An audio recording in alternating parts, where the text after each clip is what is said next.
In the world we live in, nothing comes for free.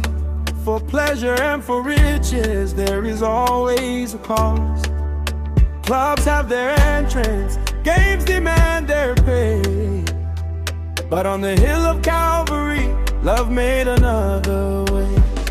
For a drink we bring our money, for a seat we pay the cost. For the things that fade tomorrow, we spend though they are lost. But heaven's gate stood open, no silver was required. Jesus paid the payment with the life that he desired. Come to Jesus freely, the door is open wide.